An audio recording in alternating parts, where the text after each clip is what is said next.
Hello, class. Mr. Fino here. This is Unit 7, Lesson 2 on the Rise of Democracy.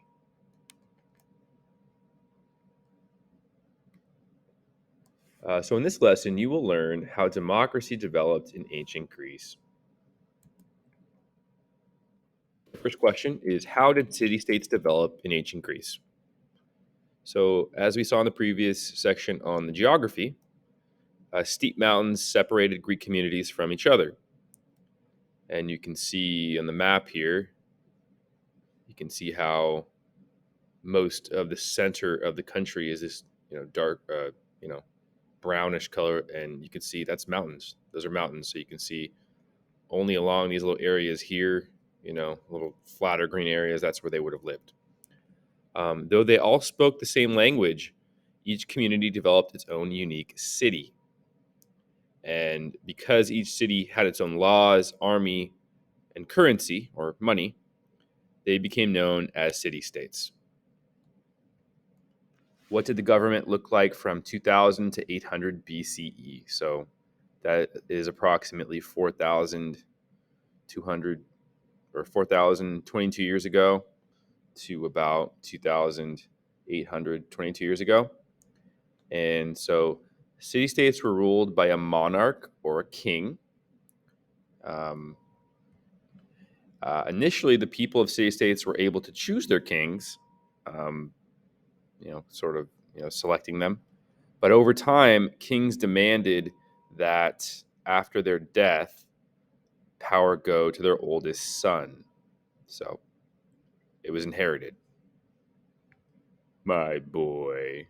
And looking here at the timeline here, you're going to see, the progression of the government. So monarchy was how, the first form of government, right, with this one person ruling until about 800 BCE, which we're going to see leads to oligarchy. So what were the powers of ancient Greek monarchs? Well, they were able to create laws and act as judges. They conducted religious ceremonies and led their armies during war. So they're kind of like the high priest and the leader of the army. And they could punish people who disobeyed laws or didn't pay their taxes. The next question, how did aristocrats gain power over time? So aristocrats were wealthy men that inherited large plots of land. And the kings had councils of aristocrats that helped advise them. So, right, they own large plots of land. Aristocrats usually had little power, but this changed during times of war because they supplied the king with horses and armor for battle, right? So they realized that together, they actually had more power than the king. So aristocrats worked to limit the king's power over time, and eventually the aristocrats overthrew the monarchy as a group. What did the government look like from 800 to 650 BCE? So for about 150 years after the monarchy. So city-states were ruled by a small group of rich men, either aristocrats or wealthy merchants. All right, so this is an oligarchy, which is ruled by a small group of people. And again, this is ruled by rich men, either being aristocrats or wealthy merchants. And they had money. So how did the oligarchs spend their time? So oligarchs spent their days either hunting or racing in chariots. During the evenings, they held parties where slaves and hired performers entertained with music, dance, and acrobatics. So the party might have looked something like this. How did the oligarchy end? So the poor people in city-states worked long hours in the fields, right? It was a hard life. So common people noticed that the oligarchs lived lives of luxury, right? Doing all those fancy things that were mentioned in the previous slide, while everyone else led challenging lives. So it wasn't fair. And the oligarchs, on top of it, ignored the needs of the majority and even used the army to enforce unjust laws. And the oligarchs passed laws that favored the rich and made them even more wealthy. So all this added up to, the people, opposing them. Some laws even forced the poor to sell themselves into slavery if they couldn't pay their debts. So eventually, the poor turned to leaders in the army that could help them overthrow the oligarchy. And these leaders promised to improve the lives of the poor. That leads us to our next form of government.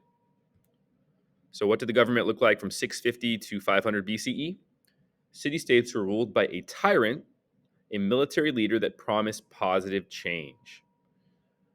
This type of government is called a tyranny or a dictatorship.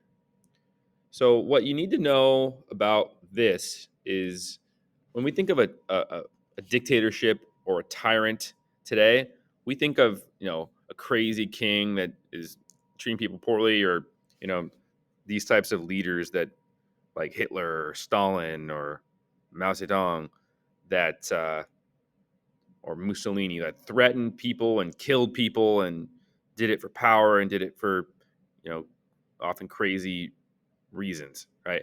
But in ancient Greece, a tyrant, they were promising positive change, right? So usually a tyrant was helpful and supported the people. How is tyranny different than monarchy? Um, so under tyranny, the rule of the leader isn't supported by law, right? So they seize power usually through military, um, right? They kind of seize control with their army, and so they're not supported by law like they were under the monarchy. Under tyranny, there is no legal limit to the tyrant's power. It's unlimited power. And the children of tyrants do not inherit the throne. So, whereas they did before, under tyranny is not the same thing, right? Um, this tyrant sees power and says they're going to help the people. And if a new tyrant is going to come to power, they're probably going to have to do it through military means. Why were tyrants often popular in ancient Greece? So many tyrants implemented change to improve the lives of the poor. Some canceled the debts of struggling farmers, right? So if farmers owed money to the government or whatever, they would cancel their debts. And tyrants often openly opposed aristocrats by confiscating their lands. So they didn't, tyrants were not in support of the wealthy. How did tyranny end? So sometimes tyrants did not use their power to help people. Um, Hippias, the last tyrant of Athens, began his rule well. But when his brother Hipparchus was murdered, he began ruling more harshly, which, you can kind of sympathize with that. He paid spies to report anyone that criticized him. And as the rule of Hippias became increasingly cruel, the people drove him from power. So here we see an image of two assassins plotting to kill these leaders, these corrupt leaders. And this led Athens to try a government that divided power among the people. So from tyranny led to democracy. So what did the government look like after 500 BCE? In Athens, so Athens is a specific city-state, they developed a form of government called a democracy in which the citizens shared ruling power. So here we see a scene of what democracy might have looked like in ancient Greece and Athens. A vote is taking place. It looks like they're raising their hands to vote. Um, yeah. Question here is, how is democracy in Athens, the city-state of Athens, different than our government in America? So Athenians used a direct democracy, which means that every citizen is allowed to vote on every issue, right? And, citizen, that's a specific term. It's not, that you have to be a landowning man, so it's not including a lot of people. But in a direct democracy, every citizen is allowed to vote on every issue. Whereas in America, we have a representative democracy in which people vote for representatives who then decide on issues on behalf of the people. So this graphic nicely kind of shows the difference between the two. So you've got the people here. So in a direct democracy, like in Athens, the people vote directly on the laws and the rules, right? Whereas in a representative democracy like we have in America, people vote for representatives, like representatives on the Senate and the House of Representatives, and then those elected representatives vote on laws and rules. Okay, that's the difference. How did direct democracy function in Athens? So the city state had a lawmaking group called an assembly, and in the assembly, free men could speak and vote on new laws or proposals of war. Sometimes, though, powerful speakers would persuade citizens to vote unwisely, which resulted in conflicts. And as a result of this, city states would sometimes return to earlier forms of government. So they would go backwards, right?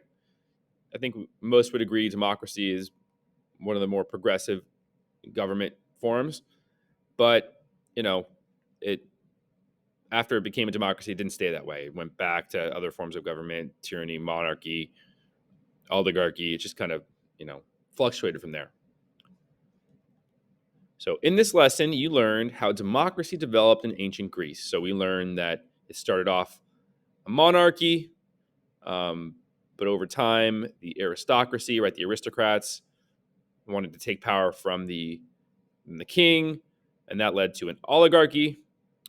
But then over time in the oligarchy, the people in charge, were corrupt in how they used their power. So a strong military leader that promised to improve things for the poor took power from them, and that's a tyranny. And then, with tyranny, sometimes you'd have a corrupt leader. And so the people said, well, let's all rule together, let everyone have a say. And that led to democracy. All right. Thank you.